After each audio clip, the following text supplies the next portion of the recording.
And good morning. Welcome to the Center for Spiritual Living, where all that we ask of you is that you stay open to the possibility of changing your entire life by changing the topic for today. This month, August, our focus is gratitude, appreciation for other nations and other people. And some people have been asking me, well, what about all sentient beings? What about the planet that we live on and nature? Well, that's where our attention turns next month, September 2019. The focus is stewardship of our planet. However, it seems that we can't wait till next month to talk about our planet. If you've been watching the news, you've probably read about the fires in the Amazon forest. And one of the newspaper headlines speaks to the significance of these fires by saying the lungs of the world are burning. The world's largest rainforest cleanses our atmosphere, and when it burns, the fires release carbon dioxide into the atmosphere. It really is a world issue. The fires are large enough to be seen from space and serious enough that an aircraft from Sacramento has been deployed to help combat the fires. Now, as you may know, in our nation, there is disagreement about everything, including whether or not climate change is real. And then when you put that alongside the tragic events of our world, it generates a lot of division and fear and frustration and anger. The author Charles Eisenstein posted a video on YouTube just very recently talking about how he is feeling these waves of helplessness and grief and asking the question, what do you do with all of that energy? And he's come to the conclusion that although these are very real and very honest feelings, they can also function like a trap or a diversion by turning the grief and helplessness into rage that causes people to look for someone to hate, someone to blame. Now, he isn't denying the feelings of grief and helplessness, but he is at the same time recognizing the potential detour to rage and hate, and how when he does take that detour, it makes him less powerful, less capable, less helpful, more hopeless. So the question is, what solutions does rage seek for us? Oh, I think rage invites us to fight. Find an enemy. Win a war. And when the war is won against whomever it is, the problem often remains unsolved. Because, as Charles says, the rage diverts our attention from the larger issues, for example, the economy of greed, the global debt regime, the ideology of an earth as a lifeless object that must be exploited. The problem, Charles says, is that even if we win the war, even if we remove the guilty party, what often happens is others rise up to take their place because what hasn't changed is the mindset that caused it in the first place. We call that consciousness. And so being a religious scientist, and that's what we call ourselves here at the Center for Spiritual Living, being a religious scientist calls us to a very specific kind of action. Our work is to change our personal consciousness in order to change the global consciousness, in order to change the world. And that is something that all of us can be part of. Some people are blessed to be able to get involved physically addressing the issues of the world. Some people can pick up their lives and go to where they are needed physically, and many, many, many other people can't for a variety of reasons. Nevertheless, there is a way for us to get involved because everyone can participate in what Don Miguel Ruiz calls dreaming the new dream. A dream of a more beautiful world that our hearts know is possible. That's actually the title of Charles's book. A more beautiful world our hearts know is possible. And it makes me think of the biblical vision of the peaceable kingdom. It makes me think of our own movement's global vision of a world that works better for everyone, in which nature is revered as sacred. Now, with the burning of the Amazon in mind, Michael suggests we can participate by inviting the earth to stay alive. He asks us to imagine someone sick in a sick bed and asks, what is it that gives such a person the will to live, to get better, to survive? And in part, what it is, well, it's the people around them who love them, who need them, who want them.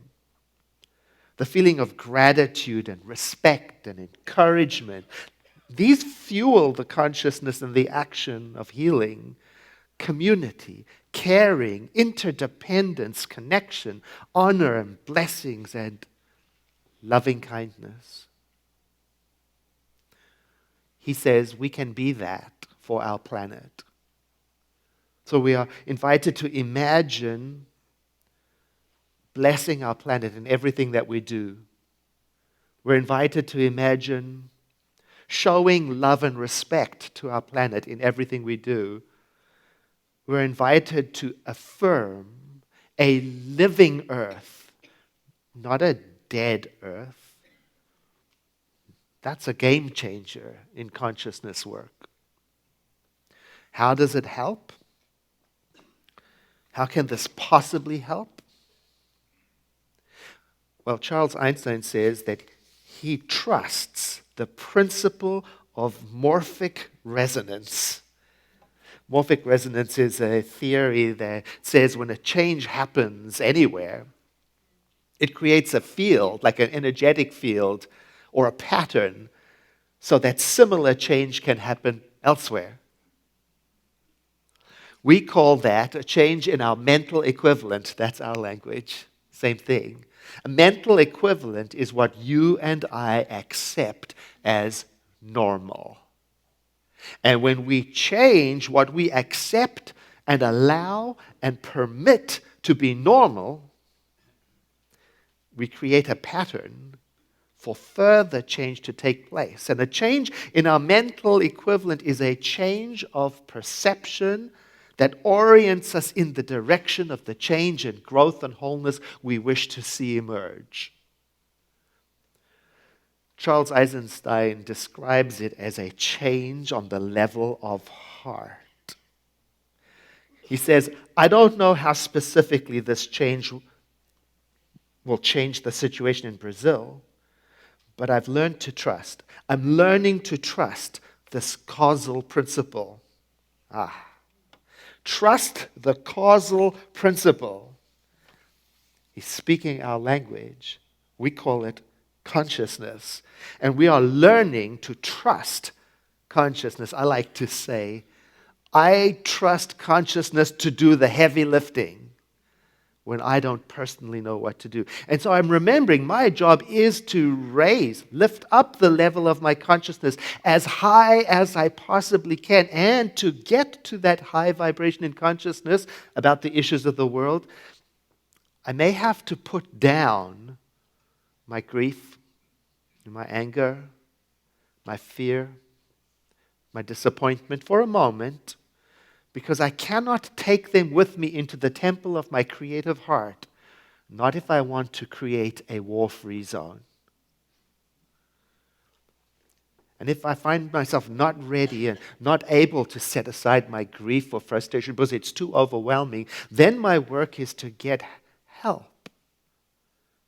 So I don't have to do it alone. And the resources are everywhere. I can get assistance. Our telephone ministry of prayer, our online prayer request, our after-service prayer. There's all kinds of resources.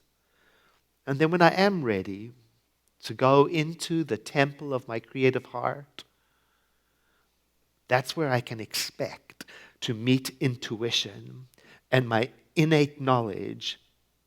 That's where I'm going to find the prompt for what is mine to do. And don't you know that what is mine to do is not the same as everybody else's? It's not the same for everyone. That's another thing I've had to humbly learn to respect, to trust diversity and complexity. All the different conflicting opinions and ideas that exist, and to appreciate that it's all part of some unfathomable interconnectedness, and for me to stop trying to make everyone and everything be the same according to my idea.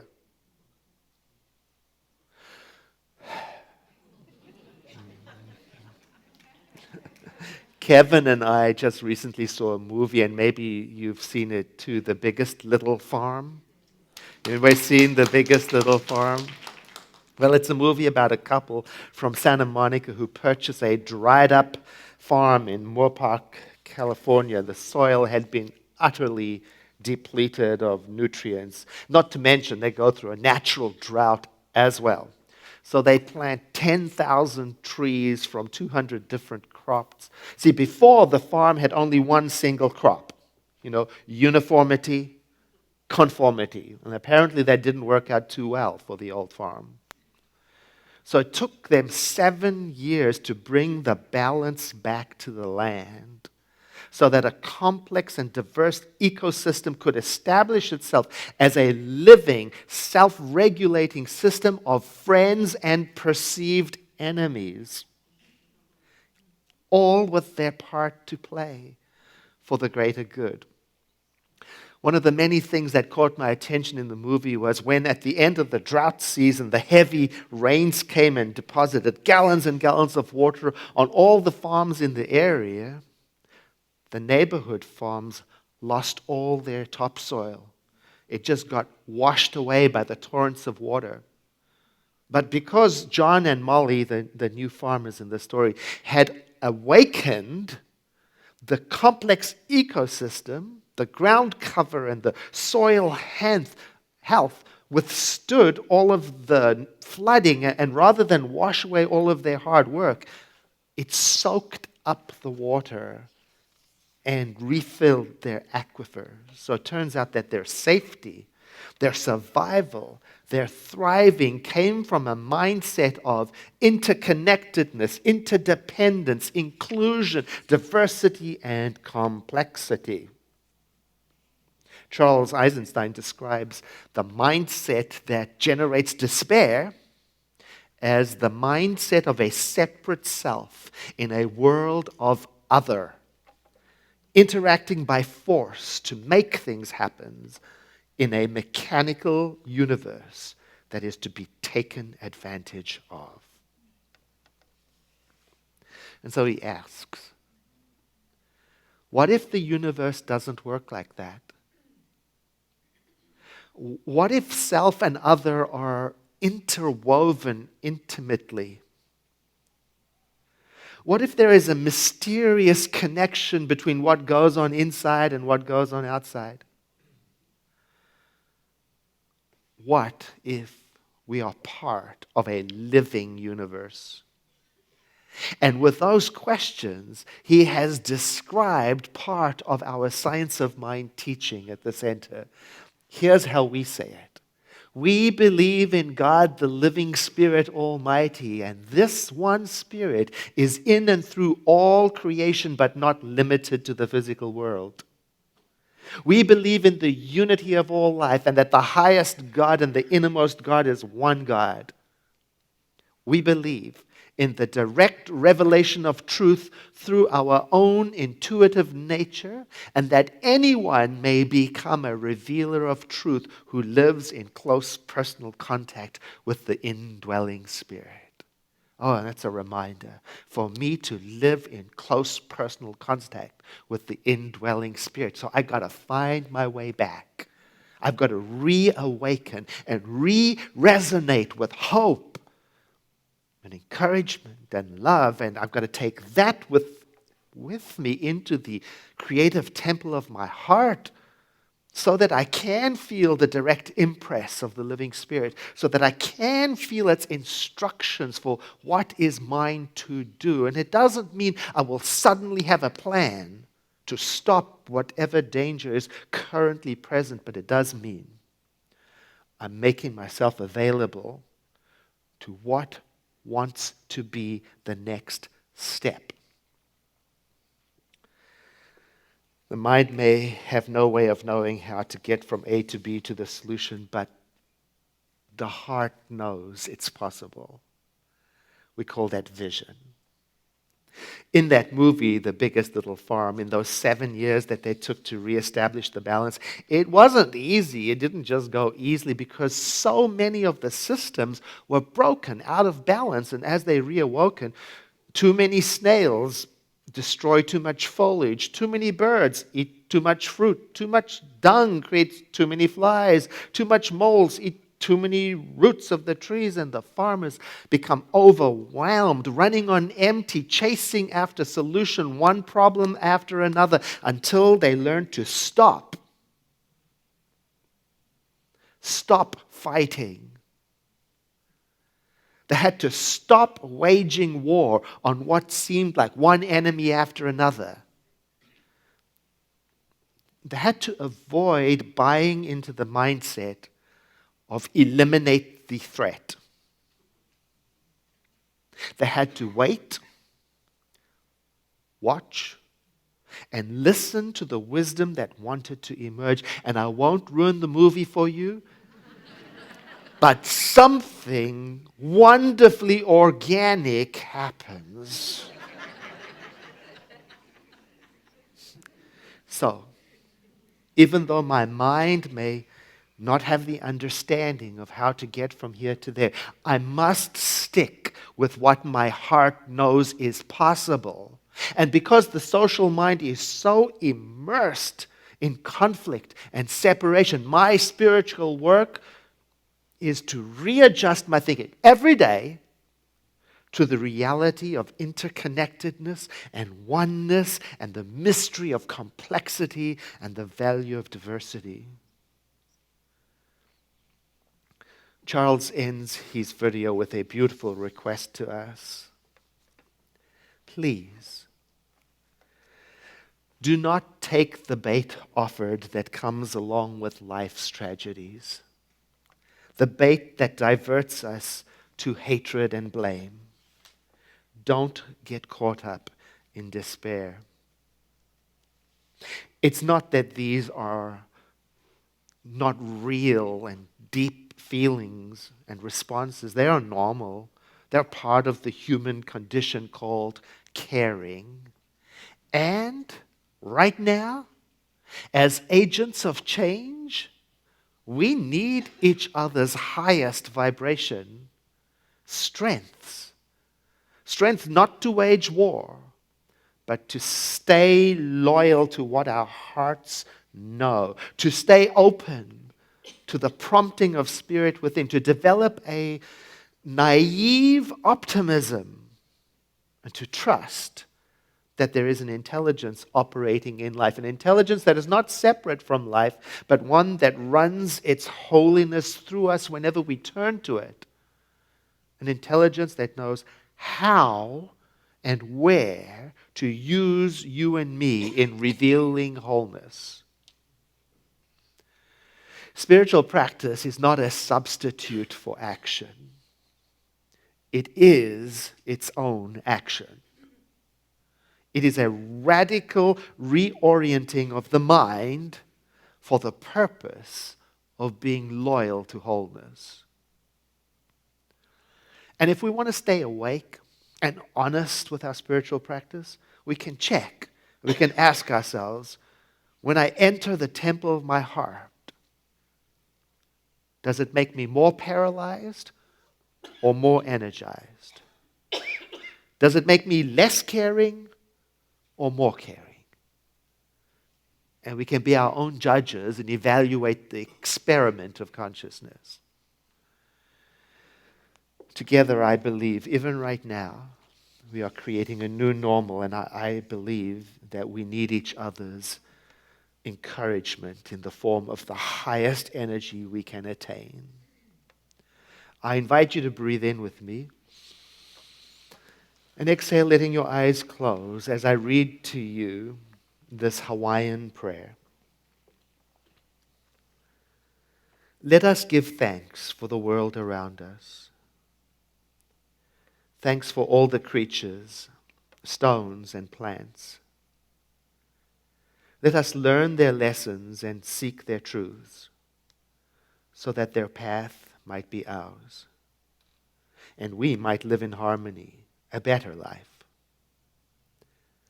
May the earth continue to live. May the heavens above continue to live. May the rains continue to dampen the land. May the wet forest continue to grow. Then the flowers shall bloom, and we the people shall live again. Let us give thanks for the world around us. Thanks for all the creatures, stones, and plants. Let us learn their lessons and seek their truths, so that their path might be ours, and we might live in harmony, a better life. May the earth continue to live.